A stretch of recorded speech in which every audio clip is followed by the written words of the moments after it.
Welcome to Free Thoughts. I'm Trevor Burrus. Joining me today is Jason Brennan, the Flanagan Family Professor at Georgetown University. He's the author of many books. He's been on the show a few times. And if you listen to the last episode covering his book, When All Else Fails, you will have learned that his lifetime fistfight record is 23-1, right? That's good, Jay. And also Phillip W. Magness, the Senior Research Fellow at the American Institute for Economic Research in Great Barrington, Massachusetts. We don't yet know his fistfight record, but maybe we'll get to that. Possibly. We'll see the university professors. Together they are the authors of Cracks in the Ivory Tower, The Moral Mess of Higher Education. Welcome to Free Thoughts, gentlemen. Thank you. Thanks for having us. So this might seem obvious to people, but I think your book sort of raises this question. What is a college or university for? It's a good question. Ostensibly they present themselves as proprietors of high-minded ideals of education, of transferring knowledge. But we also find in some of the more recent literature, especially Brian Kaplan's book, and this is a theme we explore ourselves, that universities are actually in the market for credentialing. They're providing a degree that's an access point to the job market.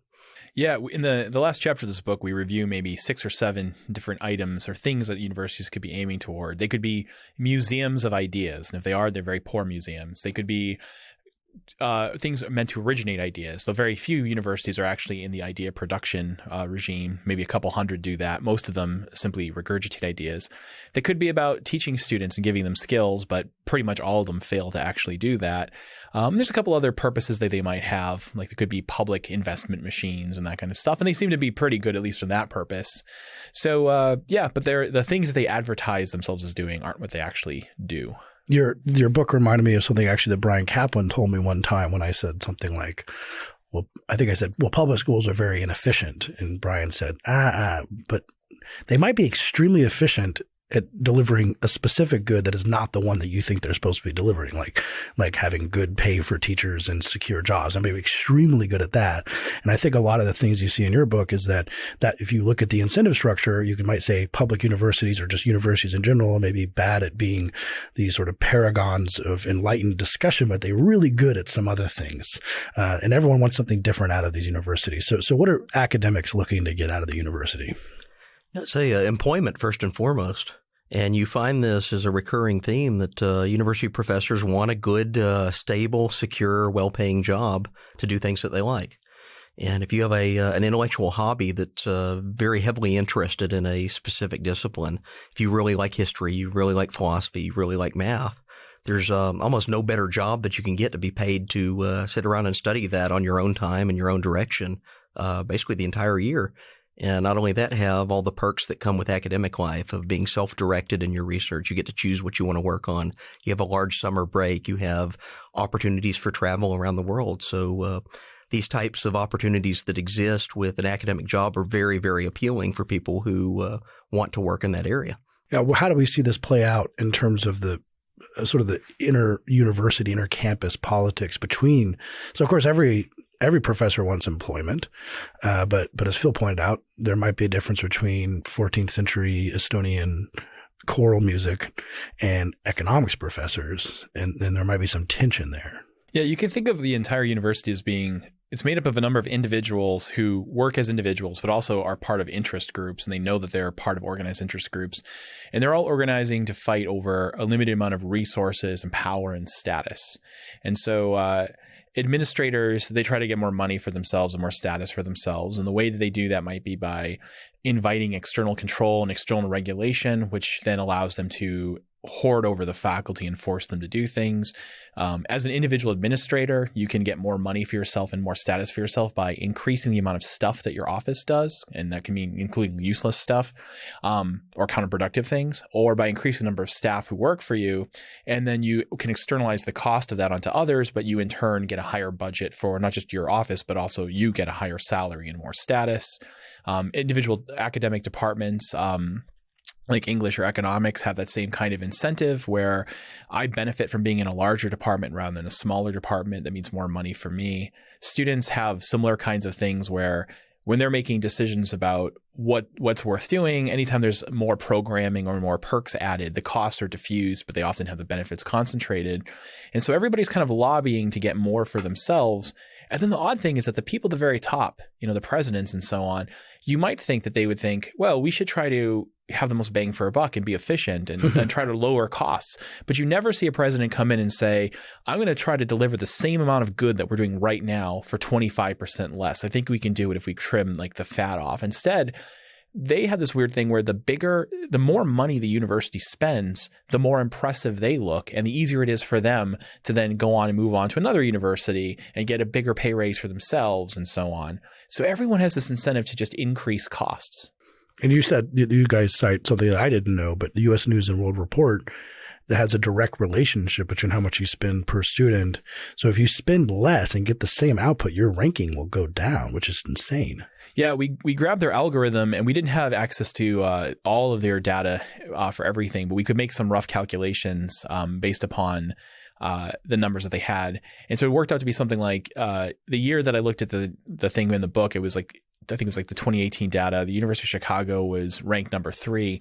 But if miraculously the University of Chicago could deliver exactly the same goods as they did with spending zero money, they would go from ranked 3rd to like 13th. Right. Like, and Yale was like the same kind of thing. So yeah, they reward you for overspending. They use spending per student as a proxy for quality, which means that more efficient universities get hurt. I think that's also a thing too, like proxies. How do you measure quality? I think you could pretty much describe your book as public choice theory applied to the university in some basics. And maybe that's how you guys first got together and said, we should write this book. Who are the actors? What are the incentives? What do they want to maximize? What do they want to minimize? How are they using different metrics? Now, the students, this is my favorite one. I love this question that Jay asks his students in class. What do the students want? Would you rather A, graduate from Georgetown with the Georgetown diploma, but literally learn nothing the entire time you were here? B, graduate from East Podunk State College, but double your knowledge. C, not graduate from any college, but triple your knowledge.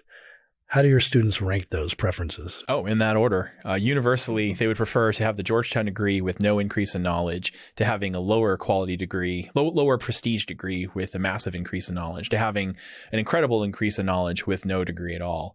And I say in the book, I'm not blaming them. Like, I'm not saying that shows that that they have bad preferences or they don't care about learning. They do care about learning. They do care about ideas. They're intellectual type people, but they also understand the incentives. If I wave my magic wand and make it so you now have the greatest engineering knowledge of anyone in the world, well, you still won't get a job as an engineer. No one will know that you have that knowledge. And you might be like, oh, I can just start my own engineering business. Well, no, you can't, because you won't get licensed, you won't get credentialed, and no one's going to give you money to start an engineering firm, like no venture capitalist, because they don't know that you know this stuff. So the credential matters. So I like to say that going to college for the sake of learning is like booking a trans-Pacific flight for the sake of the meals. Right. And the students, I guess the backdrop of this too is the students are the ones coming in with usually the government-backed financial aid. So we have, institutions, you can analyze the incentives of any given institution, whether it's for-profit or not-for-profit. But it seems like one of the elements of this is that the government is just sort of funneling money into it. And so there's no break on it with the price point. That's absolutely the case. And we've seen higher ed funding has shifted very heavily toward this type of a model of a student payer, but it's a student payer with all these different layers of state and federal loans, sometimes state and federal grants that are attached to it. That's definitely increased at a very rapid pace in the past 20 years. One of the points that we make is if you take education as a market good that's being offered, ask the question, who's providing it? Who's receiving it? Who are the suppliers and who are the customer bases? And if you see the faculty or the suppliers, they don't price their good. They're detached on one layer on the execution side of what they're offering. Students are not actually price responsive either, because they're going through second and third party payers essentially to fund tuition to acquire this degree. And you start asking the question, what incentive exists for a student to shop around for the best price for their education? And we find out it doesn't. At best case scenario, they're going through a parent or someone who's funding it indirectly. More often the case, it's through multiple different layers. Yeah, one of the disturbing things we found was so governments offer subsidies to students to get them better educated. And the reasoning is it sounds like sound reasoning. They say, well, look, some people can't afford college that should go to college. We shouldn't let these minds go to waste. Let's offer them a subsidy. Now, we know in basic microeconomics, if the government said, we don't think enough people can afford a Honda Civic, so we're going to give everyone a $10,000 voucher to buy a Civic, we know what auto dealers would do. They would raise their prices by roughly $10,000, and you wouldn't actually help the students. You wouldn't help anyone get any Hondas. You just help the Honda dealers. But you might think, well, universities, they're not for profit. They have often social justice missions, so maybe they won't be price responsive in the same way. But there are a bunch of studies on this, and what they find is, nope, they act just like the auto dealers. You increase subsidies to college, and colleges respond by increasing their price. Well, it's interesting going on what Phil said. So where the students are responsive, they're not paying, and 30 years down the line when their loans are due, they're not really sensitive to that. So, but what you see maybe is they go to visit the campus and they say, look, there's a climbing wall, there's a lazy river, there's all these great amenities. They kind of expect, it seems, especially with gen ed requirements, and I'd like to get into how those work, that you're going to have this sort of liberal university. They're going to make you take 120 credit hours of various things. That's all going to be the same, except for maybe how the school is ordered, ranked in terms of prestige, but this one has a climbing wall. And so we also see the incentives work out there. That's absolutely the case. And this is something we see anecdotally all over the country. New university builds a lazy river on campus, and there are several public universities that have these expensive facilities. And you see when students go on campus for the tour, where do they take them around? It's to the athletic facility that has the climbing wall or the fancy amenities. It's to the all the student life amenities and activities that they can really show off. Or it's to the nicest dorm, the dorm that has in-suite bathrooms and looks more like a hotel than something you would have lived in 20 or 30 years ago. The kind of the grungy dorm that they stick the freshmen in. So universities are really using this almost as a marketing point to sell students on coming to their particular campus. Choose our college because you're going to be here for 3, 4, 5 years, and life is going to be great. It's going to be a continuous party with activities. You're going to have a high-end social community, and all of this is built into the package in addition to this education thing you're pursuing. So, I mean, maybe we're paying too much for schools, and that I don't know how much we should be paying for schools. And there's obviously the experience of going to college. There's a sort of experience good. But college is worth it. I mean, under any metric in terms of earnings, right, it seems that college is worth it. Even if you leave with $150,000 in debt, it's still worth it for many, many people, if not most people. Yeah, one funny number that's come out recently, there are a couple of studies on this, is that the people who graduate with more debt tend to have a higher repay rate than the people who graduate with very little debt. The average person who has $5,000 in college loans probably will drop out. That's why they have so little. They're often like lower quality students who go to lower tier schools. They drop out. They don't end up getting any kind of wage premium, and they can't repay that $5,000. Somebody who comes out of Duke University with $80,000 in loans, that's a lot of money to repay, but they'll probably get a job that allows them to repay it. So the thing about college is it's clear that there's a wage premium and that there's a positive return on investment. But there's a question, and there's another book on this, Brian Kaplan's book, that's more about this than ours. Why do you get this wage premium? What explains it? And it might be the kind of thing where as an individual, I benefit from getting the degree, but it'd be better if just no one was getting these degrees. So we're all competing to have ever better credentials. There becomes an arms race. There's a positive return as an individual for me getting the greater credential. But socially speaking, we're spending a lot more money to chase, we're spending more money to chase these credentials than we're getting back as a group. But for any individual, I benefit from doing it. So Brian Kaplan's analogy, which I'm sure you've heard before, is if we're at a concert, like a classical concert, we feel like sitting and one person stands up, he gets a better view, then everybody stands up and no one gets a better view. Or eventually someone could bring a box and then everyone has to bring a box. And then you could have everyone has to bring 10 boxes and the entire crowd is standing on 10 boxes. Yeah. So no matter what other people do, you're better getting up higher than staying lower, but it would still be better if collectively we just stayed lower. Now, I see the point with a lot of these degrees, English, say some of these humanities degrees, in terms of how many skills it actually adds. To having a specialty in 16th century French literature or something like that. But engineering or some of these STEM things, those definitely have a skills added thing. I think you go into school not knowing how to build a bridge, and you might leave school knowing how to build a bridge. So it's more the problem with the humanities than it is with the STEM classes. Well, even the STEM degrees, you spend a lot more time learning skills you don't really need. So, if you're I'm in a business school, and maybe 20% of what students learn they're actually going to use on the job. And I don't mean, hey, because I've said this before in one of my classes, like you're going to get maybe 20% out of this, but it's different for you than for you. Sometimes it's like that. But I mean, overall, a lot of what you're studying just will not be useful. And it's predictably not useful ahead of time. In fact, it's often on purpose it's not useful. The reason the classes are there is not because it's good for you, but because it's good for the faculty to make you take them. But then even some of the general skills they're supposed to learn, they don't. So one of these really disturbing studies we were looking at said they took physics and chemistry majors at Arizona State. And I understand, sorry, ASU, that, you know. You're sitting here wearing, by the way, Jay is currently wearing an Arizona Wildcats t-shirt. Right. So, I mean, Arizona State University undergrads is kind of like a glorified community college, but not for the physics major. Send the emails to Brennan. JP896 at georgetown.edu. But I probably won't read them because if you're coming for ASU, you probably won't spell properly and I'll just dismiss it. But anyways, like, so ASU overall is like a glorified community college, but to be a physics major or a chemistry major at ASU, you still have to be really, really smart. You have to have an IQ of like 130. So ASU physics majors, I think you're smart, except for the following.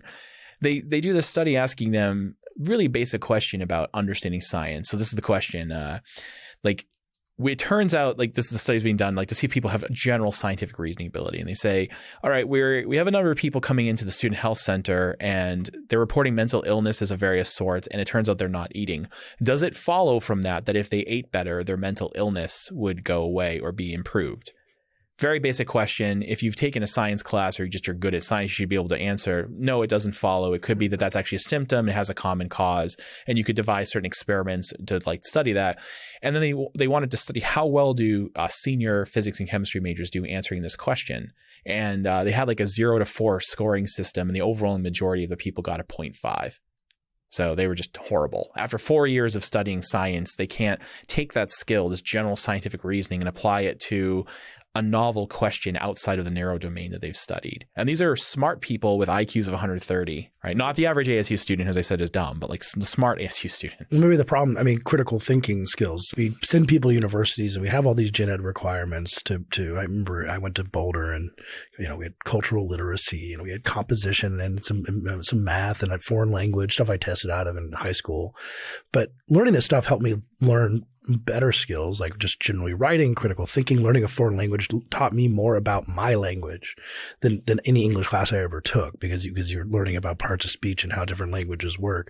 So doesn't this all end up being like a well-rounded person comes from this? You guys are both just grimacing. No, Phil?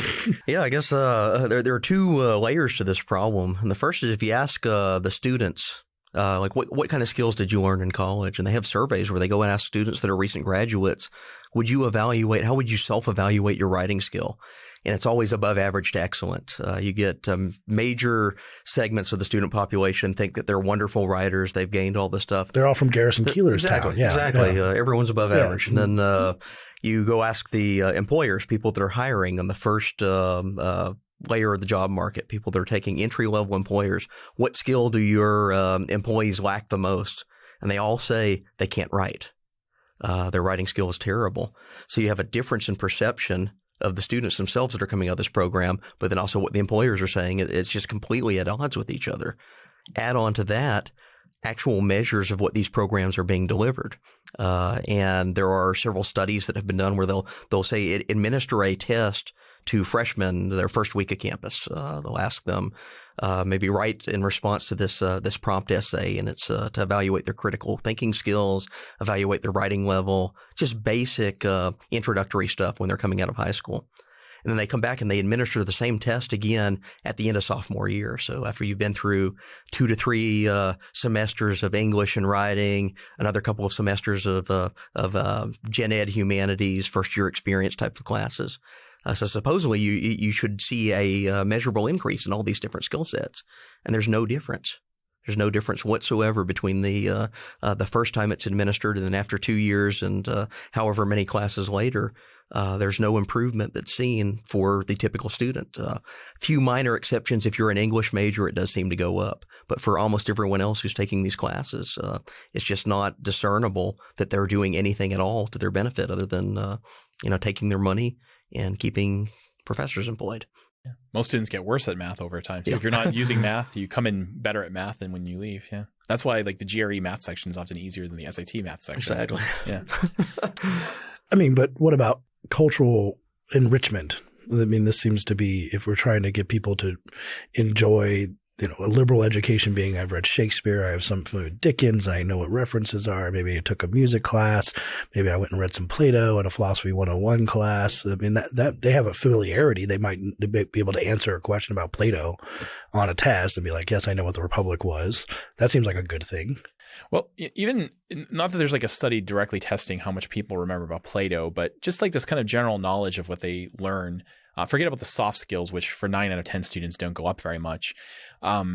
They forget most of what they learn in college and in high school. It seems like when the tests on average say they maybe remember about 20%, it doesn't appear to really turn people into sort of appreciators of fine art and fine culture. Philosophy books and don't sell very well, and people aren't consuming opera and they're not buying Shakespeare. They're just watching a slightly higher quality Netflix show compared to the unwashed masses that don't go to college. Yeah, but there has been an uptick in the quality of television. Maybe it's because people went to university. Well, maybe it's because when you have a niche system, when you're able to pay, you get a premium customer who has higher income. That's possible too. Paying for a premium product. I prefer to blame the university, Jay. Yeah. Yeah. So it's sort of like these things are speculated, but insofar there have been studies attempting to show that A causes B, they just don't find it. Our best evidence is not that we know for sure universities aren't delivering, but there's very little evidence that they're delivering for most of the students, right? So maybe for like the bottom half of the students, they get nothing out of college. For the next 40%, they get a little bit. And for maybe 1 out of 10 people, they get a lot.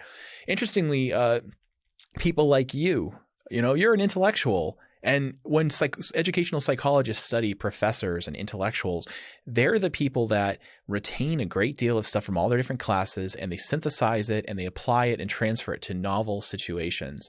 So I think a lot of what happens is that universities are being taught by people who have an unusual psychology when it comes to learning, and their model of how a university should work is based upon themselves, not based upon the actual students they're getting. And they're like, I learned so much. And it's like, yeah, that's right. You're the kind of weirdo who becomes Shakespeare class. Yeah, you're the kind of weirdo who becomes a college professor. So, all right. So some of the more interesting things in your book is also metrics.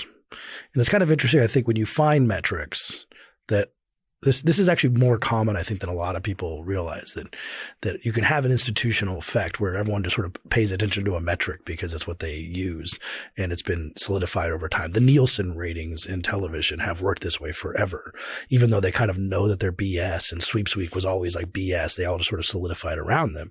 So the two of the metrics that you guys discussed, so student evaluations, which matter a lot in raises and promotions and things like that. What's wrong with student evaluations?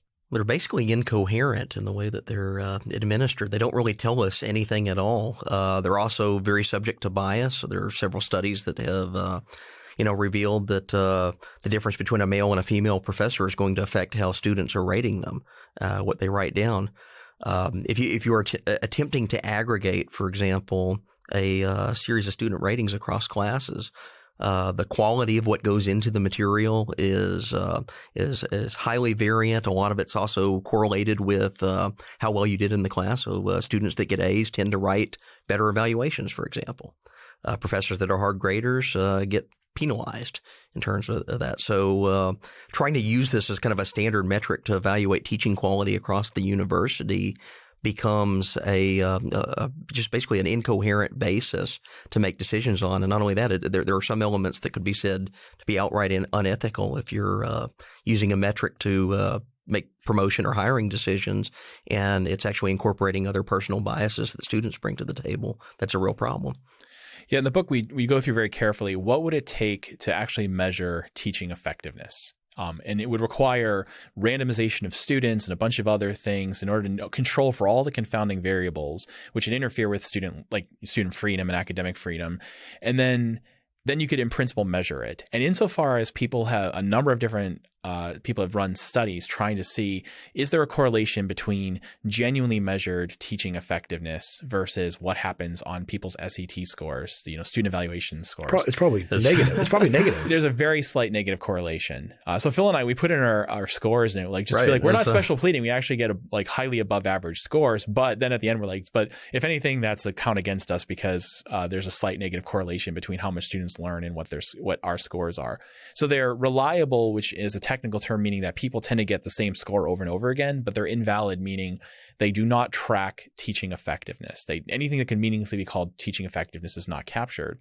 But the question then is, well, why do these things persist? And so we start the book by saying, if you understand ancient divination rituals, you recognize that there's a use to these things, even though they're literally bullshit, because like one, if I'm the sort of witch doctor of my tribe, that gives me more power over others. Having people believe in this common mythology can keep them in line. It can allow the administrators to have power over the sort of lay people.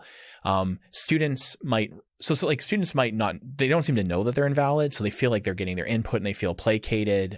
So you kind of cheaply pay the students off. Once you get a bunch of people whose job it is to administer these things, they fight very heavily to reinforce them, and they don't know the research. Even though the research is overwhelmingly negative, all the positive research is back in the 80s before they were statistically savvy. All the new research is completely negative. The people who work on this survey show they don't know that it's invalid. They don't actually study it. And then if you think about the conflict between administrators and faculty, student evaluation scores give power to administrators over the faculty. They help them get resources, help them control them, help them allow them to standardize classes, and et cetera, and make faculty more expendable. But we then say, like, the next chapter, so we know faculty are going to be like, yeah, you got them. Yeah, this stuff is BS. We're like, great, let's look at grading. Well, before we go to grading, I want to ask about student evaluations. Yeah. It's got to be better than nothing. Yelp is incoherent too. Or you can't take Yelp reviews and average them in the way. And there's the question of, whether or not what they're actually rating is people rating the same thing. But it's better than nothing. Oh no, It's worse than nothing. Nothing is better. Nothing is definitely better. Imagine I'm your boss here at Cato, and I'm like, all right, I want to measure who are the most effective at their jobs, and the way I'm going to do that is by have people step on a scale and then measure their height, and whoever has the most ideal BMI, I'm going to give the biggest raise to and the biggest promotion to. You'd be like, oh, my boss is an asshole. He's mistreating me. He's not doing the right thing. My boss owes it to me to evaluate me by a proper measure of my actual job. And so at best you can say about these things, yeah, they placate students because they don't know better. It gives them power, but you're an asshole boss when you use these. But so we talked about the student experience. So why we have climbing walls, why we have lazy rivers. So if the students like a professor because he's super cool and fun and plays guitar or whatever, but doesn't learn that much. But if we're actually manufacturing a student experience here, maybe that's really what this is. It's 4-year Club Med for 18 to 22-year-olds. And it needs to seem that way. And we pay a bunch for it. So we can spend 4 years on this, get the credential, move on. And maybe we should just accept that. And if they're grading you by being I like that guy's class is cool, and not that I've been rigorously tested how much I learned in Jay's class or Phil's class, then that's okay. Yeah, if universities came forth and were honest about this stuff, I think it would remove some of the moral problems. So if they changed their view books and said, instead of saying we're going to teach you all these skills that will transform you into a new person and make you high-minded, if they just say all the time. They say, Exactly. if they stop saying that and they just said, it's going to be a lot of fun and you'll get a credential at the end, which will help you make more money. ASU. Yeah. If they said that would take away the problem. If Email Jay for that one. Yeah. If your deans just said, we want to be very clear to both the students and the faculty, that we know that these scores are not measuring teaching effectiveness. They're simply a matter of student satisfaction. And that's what we care about. That would be more honest. And I can say I've been in an experience where for an executive education program where the person in charge of it basically said, yeah, we're using this as a profit-making venture, so we just care about student satisfaction. We don't actually care that much about the learning.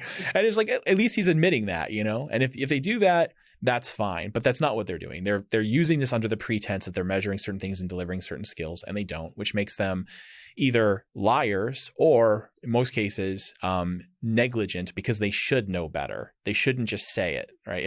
If I come forth and I say to you, Trevor, if you buy this piece of paper from me, it is going to make you the greatest guitarist of all time, and then you give me $1,000 and it doesn't work, and my excuse is, oh, well, I didn't actually do any research on whether it worked. Or even if you believed it, but you didn't do any I research. believed it, but I didn't do my research. You'd be like, yeah, you're still negligent. engaging in bad marketing. You can't do that. If a drug company did this, what we say in the book Right, is if drug companies advertised the way that universities did, the FDA would like shut them down and fine them billions and billions of dollars. But universities get away with the kind of advertising that no for-profit company is allowed to do. Well, the university is an icon of like Western civilization. I mean, we have Bologna and the kind of development of the university system. But you mentioned grading. So this is a big one. You know, grade straight A student, grading, you know, Fs, we use them as metaphors all the time. But grading is also problematic. Yeah. So we started writing this. We expected to say something like, well, you know, grades have 9 different things that they can mean, and it's not clear which they are. But that really is a problem. Like even like over 100 years ago, a book was written on this and said there is no set thing that a grade means. It could mean ranking you against other people in your class, ranking you against other people that like in the university or in the country as a whole. It could mean something like measuring you by some absolute standard of value. It could mean measuring like 75 out of 100, correct? Yeah, or just like, but also it could be qualitative, like I think this is good, I think this is excellent by some standard. It turns out professors are not reliable grading class to class or essay to essay. If you give them essays in a different order, they grade them differently. It turns out that professors mean something like at least 9 different things when they assign grades, which creates a level of incoherence. Because just think of the mathematics here. You get an A in English, an A in English means excellent. And then you take a chemistry 101 class and you get a B. And a B there means 85% of the questions right. And then you take Econ 101 in the business school and you get an A. And an A there means like, you know, you ranked 2 out of 45. Right. So then the mathematics is, okay, great plus 85% plus ranked 2 out of 45 divided by 3 equals. So your GPA, right? GPA. And they substitute in these numbers, and that's not licit. And there's even problems with things like a lot of times these rankings or scoring are what are called ordinal numbers rather than cardinal. So ordinal means like first, second, third, fourth, and you can't average those the way you can average numbers like just 1, 2, and 3. So literally the mathematics of this is incoherent. It turns out GPA is not really correlated with like future job success or so on. There aren't that many studies on it, but insofar as there are, it's not as good a predictor as people think it would be. There's strong evidence that it hurts student learning. It makes them worse at learning. So we should probably stop doing it. And for what it's worth, I mean, we want to make this very clear. Phil and I are the exact opposite of Hampshire College hippies. Right? I am all about measuring things and using numbers. And, you know, people are like neoliberal. No, I want to measure things. I think you can put a specific dollar value on every individual human life. Like, I think everyone's life is commensurate with the dollar value. Yeah. My problem here is not that we're using numbers. It's that we're doing bad science. Yeah, so you're not saying you can't reduce people to a number, man. Yeah, I'm like, we should reduce people to numbers, but and we're totally sucking at it here. And since we're doing we're bad at it, we should stop doing it. So, but again, I'm thinking about the fact that this is better. Is it better than nothing? Does it give us some semblance? So we don't know. Again, like I'm thinking of Yelp again. We don't know what people mean when they mean 4 stars or when they mean 3 stars or when they rate 5 stars. And if we average them together, we don't know exactly what that means for anyone. We also don't know with an A, B, C grade. And always with ranking systems, as we see in the sharing economy, they're trying to get more granular data, right? So you rank your Uber driver. And then they say, do you like conversation? Do you like speed? Do you like the fact that they didn't talk? You know, how do you average these together? Nevertheless, even though some people like an Uber driver who doesn't talk and some people like an Uber driver who talks all the time, there's some meaning to that data that's better than not having it. And couldn't we do something with grades where we try to fix it and make it better than 0? Like one of the issues that comes up is anytime you try to impose a metric of this nature, it's often gameable. It's often manipulable. And there are people that do chase GPA. I've had dozens of those types of students in class. They come in and, well, I got a 95 on this quiz, but I really need a 97 because I have a perfect GPA and you're going to ruin it if you don't give me this one particular grade. So it actually does alter the way that people conduct themselves, alter the way that students conduct themselves in class. So not only do you have a poor metric, a metric that doesn't really tell you much of anything, it's one that creates all sorts of perverse incentives up and down the system. Same thing with teaching evaluations. If, say, I'm a student in a class and I don't like a professor because I'm unhappy with my performance, maybe that person graded me harshly or didn't appreciate the value of the paper or something that I turned in. and they know that they can penalize me by writing this really horrendous review, giving me nothing but 1 out of 5 on all my scores, writing malicious things in the comments, turning that into my department. Then my department chair, if he's making a decision on that, calls me into the office and says, "What's going on here? What the hell? I just got this set of evaluations from a student. They said that you're absolutely horrible, but there's another story behind it." Well, then the perverse incentive is actually played out. So what we get is metrics that are not only inaccurate in delivering the information that they promise to deliver, but are gameable in such ways that they could be used for harmful purposes. Well, this is why you need tenure. So tenure protects, if you want to be a professor who teaches hard and ends up getting the 3.5 out of 5 rating on the student evaluations because you're a hard teacher. Well, the tenure is what protects that, correct? And lets you do research and lets you research, controversial things. It's one of the reasons it's there. But the problem is, like, getting tenure is often based upon these student evaluations. So at most universities, faculty do very little research. Most faculty over the course of their lives do very little research. They spend most of their time teaching. And most schools, the decisions about tenure and promotion and also your year-to-year raise are based upon these teaching evaluations, which are not valid measures of student learning. So, and then like you're giving students grades, which actually make them learn less. Like that's what the empirical evidence is. It hurts their learning. So you have that kind of, even for me, I work at a Research One university. My raise is almost entirely is predominantly determined by how much research I do. We get summer bonuses based upon doing research. We get increased research budgets based upon like publication and so on. But even for me, if I got lower evaluations, that would come out of my pocket. That would make me lose some money. Right. And that compounds year after year. If I get $1,000 less raise this year, that's worth like, I'm trying to do a net present value of that, but over the next 30 years, that's worth like 150 grand, right? Yeah. So that's a lot. And, at my school, like that's the primary thing that we use to evaluate whether you're a good teacher is student teaching evaluations, even though the research overwhelmingly says they're not good. So what about tenure? Should we have? We mentioned it doesn't protect teachers who want to teach hard, but does it help them produce more sort of trailblazing research or protect academic freedom? Or so give you some summary stats. The average college professor in the United States self-reports that they spend about 60% of their time on teaching, and the remainder is split between service and research.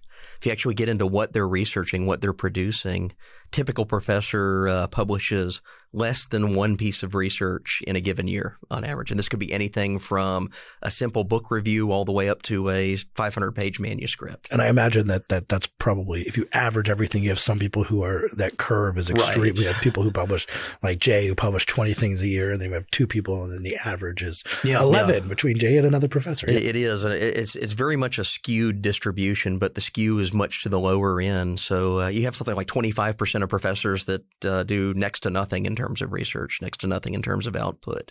Yet we have this tenure system that ostensibly it's there for all these high-minded ideals to protect freedom of speech, to protect faculty from being penalized by administrators in the university system. And some element of that is there. I'll give a partial defense of tenure. There are actual cases where it has saved people from political persecution. There are cases where it's allowed people to engage in controversial research. But it's also an entry barrier. It's an entry barrier into the field that can be used in ways that are anything from punitive and malicious to simple justification for more bureaucracy and how to get and secure that point in your career. I guess give another example. We think about the cases that are saved by tenure when they're high profile in the news. What about the people that never get tenure because their fellow faculty or their fellow administrators view that as a risk to give to someone because they think, well, someone 5 years in the future, this guy's going to be writing controversial research and he'll be tenured, and I don't want to have to deal with that. So we're just going to get him out of the system. There are quite a few studies on trying to test the hypothesis that tenure really helps people. And so one theory about tenure is like when you get tenure, you can finally do like really controversial stuff. Like you'd write a book about like how you should shoot cops that are acting badly, or write a book about why democracy is bad. See the previous few episodes with Jay. Yes, you could write a book about how your employer is corrupt or something. Now, those did come out after tenure, right? Yeah, they did.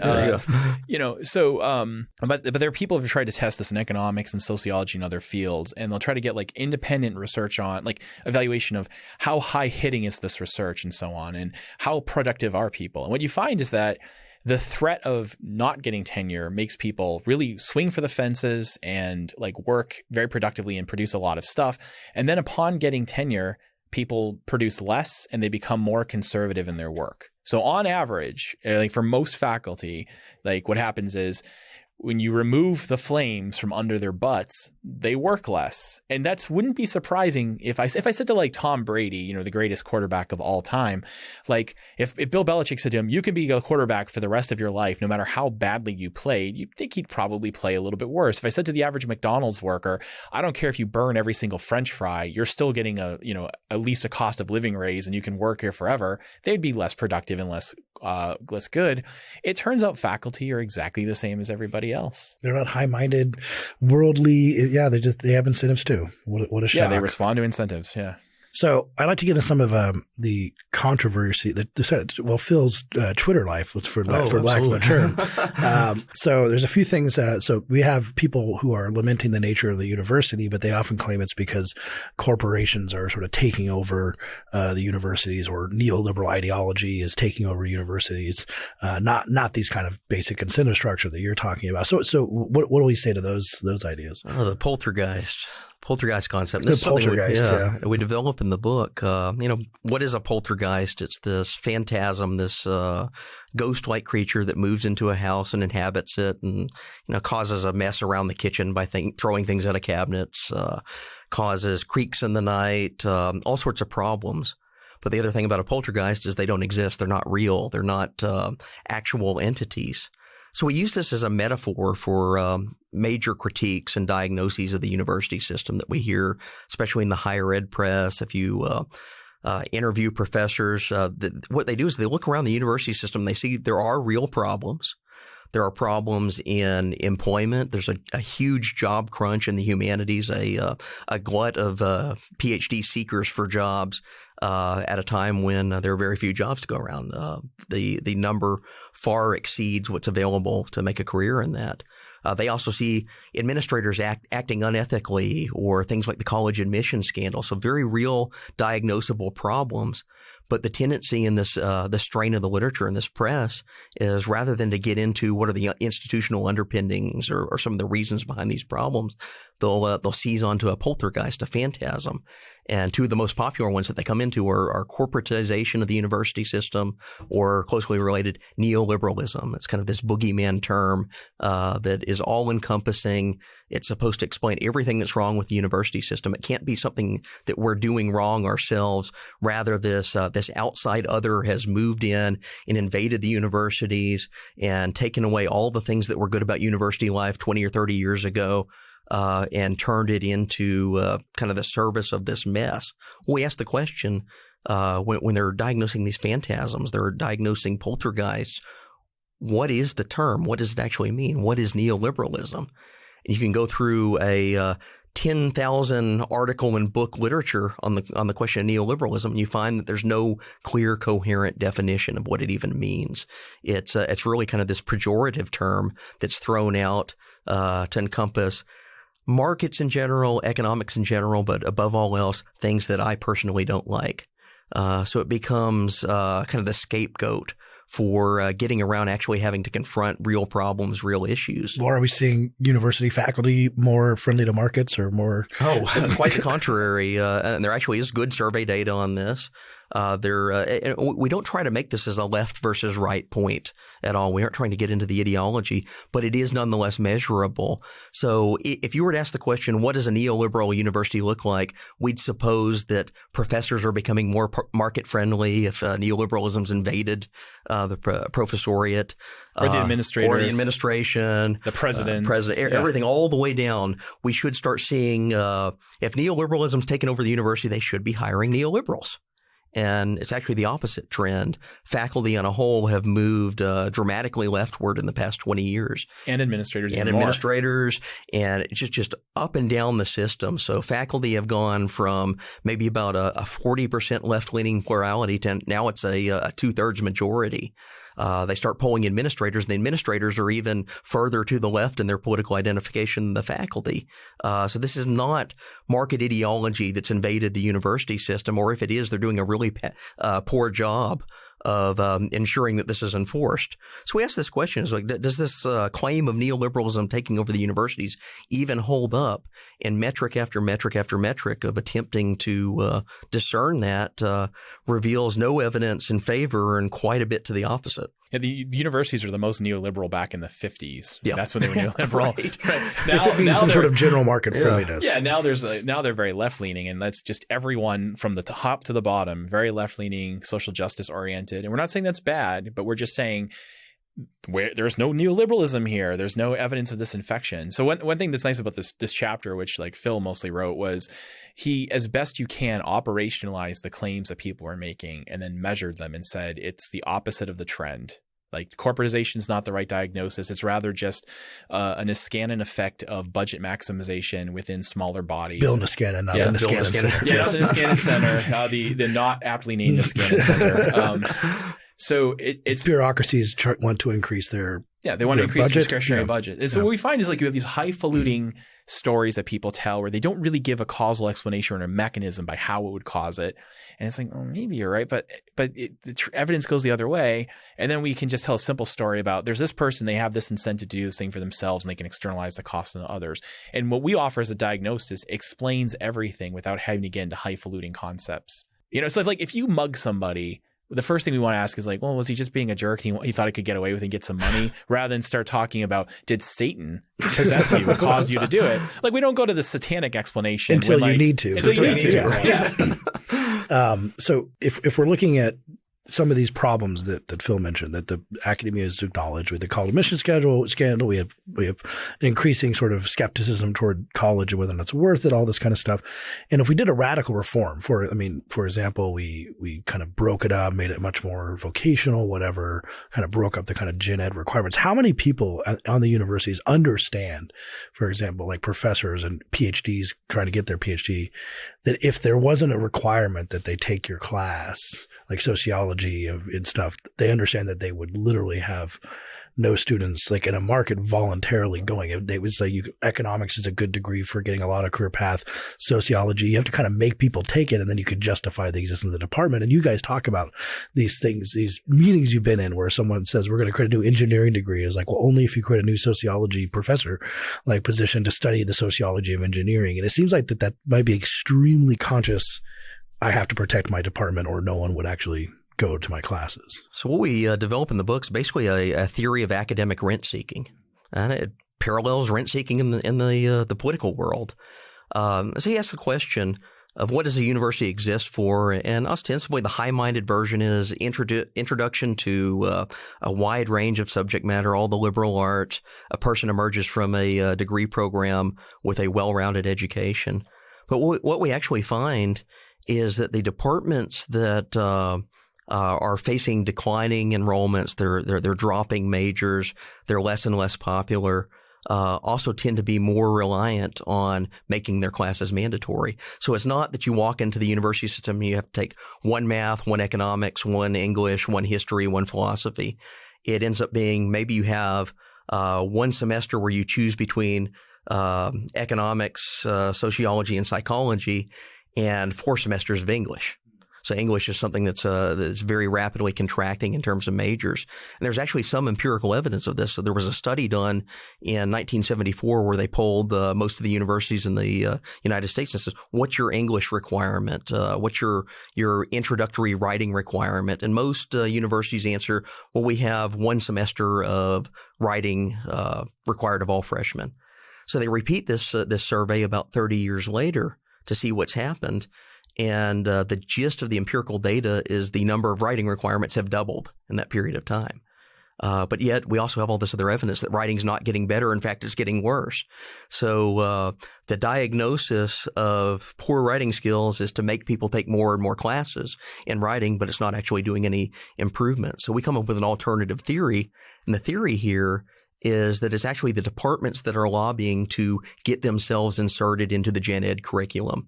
So English is the clearest evidence because we have the best data there, but you start seeing similar types of science in foreign languages. So 20 or 30 years ago, you had to take one semester of Spanish. Now it's 2 or 3 semesters of Spanish.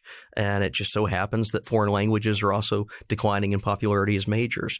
Or they work themselves into the gen ed curriculum. They have this system of courses. They're often referred to as first-year experiences. And this is, you enter in freshman year. It's not really in any subject matter, but it's this general type of a class about cultural knowledge and exchange and university life, study habits. All of these tend to be taught by professors in humanities disciplines that are declining in enrollment and declining in their own majors themselves. So I think really the mechanism that we show here, and to the best amount of data that we can bring to bear on it, is that less and less popular majors are basically lobbying to get themselves inserted into the higher ed curriculum. Then all of a sudden you can mandate that students take your classes. They have to spend 1 to 2 years in the university. There's money attached to it. That money in turn returns to your department as kind of a butts and seats type of a measure. And that means you can hire more faculty. And I want to add to that. I mean, he's right. Like there's also things like external funding and so on. And so the more financially vulnerable department is, the more likely its classes appear as a gen ed, like over time. It sounds like rent seeking, right? But it's not just, oh, well, that's too bad. You took English classes. This is positively evil. Like professors should feel really, really bad about themselves. Like if you like pray to your God for forgiveness for doing this, right? Because college is really expensive, especially if we're supposed to be concerned about social justice, especially for poor students who can barely afford to go. And you're basically saying, I'm going to force you to spend thousands of hours of your time and tens of thousands of dollars taking a class for my benefit rather than for yours. So I can get more money and I can have higher salary and have graduate students who serve me and feel good about myself. If you're doing that, you're a horrible person. Like you should quit your job and go work for Geico and do something productive in the world, right? So gen ed rent seeking is evil, and almost everyone does it. And you know what? They know they do it because if you've been to these meetings, anecdotally, they say, when I was at Brown University, remember we pitched to the economics department, let's have a PPE concentration. We have a bunch of students have independently asked for it. We're not even spearheading it ourselves. We're just like their spokespeople. And we went up to the econ department head and he said, no way, we'll lose students, we'll lose money. Yeah, well, we're still at lunch. Let's talk about some other stuff. We've been in meetings where people say, "Oh, well, we need to have our major here because we need more money." At Georgetown, I should say we don't have that same funding model that most schools have, where you get money per butts and seats, and we have the opposite thing happening. I'm on the gen ed committees there, where people are like, "Can we offload our gen eds onto others so we don't have to staff them?" Because, we don't want to staff the philosophy requirement because we just want to spend it on our own things we care about. And the reason is not because they're especially noble at Georgetown; it's just because there's no money attached to it. So if anything, you spend money educating people. Now, in the last chapter, this big question comes up about universities and sort of what they're for. We have public universities, we have private universities, and some of these things are a product of funding of government-backed student loans to some extent, but I think you could also see institutional dysfunction without the government funding these things, right? Like the student evaluations, for example. But should we even be talking about the purposes of university is my first question, and whether or not we should even be funding it on a public level to kind of start rolling some of this back?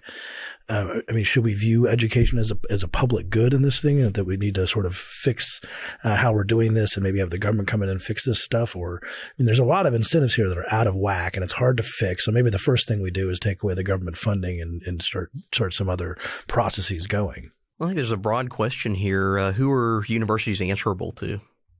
Who are they responsive to? And if they're publicly financed, one of the answers to that is the taxpayers. Second are the actual students that are going in and paying tuition. So what Jay was just saying, if you're requiring students to spend tens of thousands of dollars on classes that they don't need just to keep a higher number of faculty employed, make sure that they have cushy jobs, that's probably unethical. If you're doing the same thing, if you're taking tax dollars that are ostensibly servicing this high-minded ideal of creating a more educated populace, which is how education funding is always sold, but then you're turning it around and really using it as kind of a jobs program for people who study 15th century poetry or post-colonial puppeteering or all these kind of weird little fringe niche hobbies that may be perfectly enjoyable for some of the people that do them. But you ask the question, what is this really delivering in terms of value, not even to society at large, but just the students that are attending this university? You start getting into questions of, do we have a misalignment in the allocation of funds? And these are not only public finance questions, they're ethical questions as well, because the general direction of this type of thing, it's from people that are less economically empowered. It's from first-generation college students, it's 17, 18, 19-year-olds that have very little in terms of income other than maybe what their parents provide them, that are being used to subsidize the careers of like a mid-age philosophy professor or an English professor or chemistry professor, who are basically living a very comfortable upper middle class lifestyle, teaching niche subject matters, teaching courses that maybe aren't delivering on that supposed claim of the public good that they're used to justify themselves. Yeah, a good way to put it is the last chapter of the book, we give about 7 or so possible justifications for universities, including why they should be government financed. And rather than saying, no, they shouldn't or shouldn't be, we just kind of give a checklist of like, here's what it would take to prove that it should be government financed. And also, even if you think it should, there's a question of like, do you have too much or too little? So you might think, there's a reason to have, say, public financing of roads, because as we all know, no one would build the roads without them, but it doesn't follow that you should build this road here at this time. There's still a question of like, on the margin, where are we? And we don't really take a stance on that, but we do say it would be difficult to show this rather than that, and no one's really done it. So it could follow that maybe the government should spend, say, $150 billion a year financing universities, and so we should just cut it by $75 billion. It could be that it should spend another $100 billion, but it takes work to show that, and people are very averse to actually doing that work, which is because they don't actually care about justice. Because the reason they really don't, because if they did, they would say, I don't, government budgets are limited, and we could be spending this $100 billion giving aid to mothers with dependent children rather than helping to reinsure sinecures for like upper middle class, like intellectual hobbyists. But if you say that to most faculty and most administrators, they're like, how dare you even say that there's a trade-off, which shows that they lack even a minimal level of moral seriousness.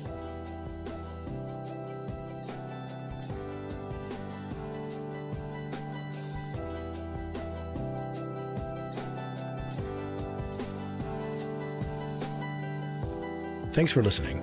If you enjoy Free Thoughts, please rate us on Apple Podcasts or in your favorite podcast app.